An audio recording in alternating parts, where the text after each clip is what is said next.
The old product that I'm going to review is the SMOK Caterpillar RDA. So this was my very first RDA, which I chose after doing a bunch of research on the best RDAs for beginners, which is probably a search term that most people use when deciding to use their first RDA.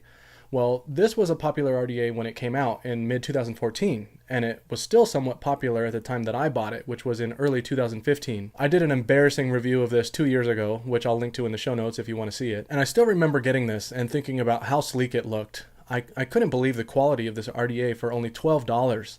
That's an amazing price for an authentic RDA, especially in 2015. So let's quickly discuss the specs. So it's made of stainless steel. It has 10 small airflow holes, 5 on each side. Has an adjustable airflow ring, and it has flathead post screws with little grips on it to hand tighten if you want to do it by hand. And it has a decent sized deck. So I'm vaping this on the Predator 228 mod, built at 0.21 ohms at 70 watts. Let's close off those airflow holes. So I'm going to put it at one airflow hole, which should be a pretty tight draw.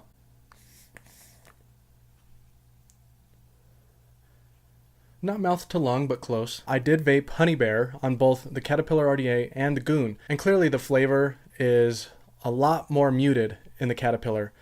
No comparison to the Goon as far as flavor goes, but it still had decent flavor. Another thing with the Caterpillar is that the airflow holes are really tiny, so this isn't you can't get really deep lung hits on this one. It's designed for more restricted airflow, even with all of the airflow holes wide open. And I know that people were drilling these holes a little bit bigger when this was popular, just to get more airflow.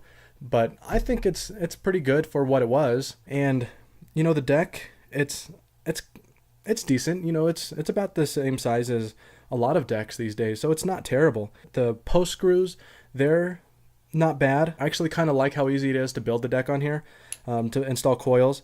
You know, with the hand tightening them in makes it really easy, and you can just stick your fingernail in those little slots to tighten it up a little bit more if you want. Yeah, it's really not that bad. I don't really use it a whole lot anymore because I just have so many better RDAs.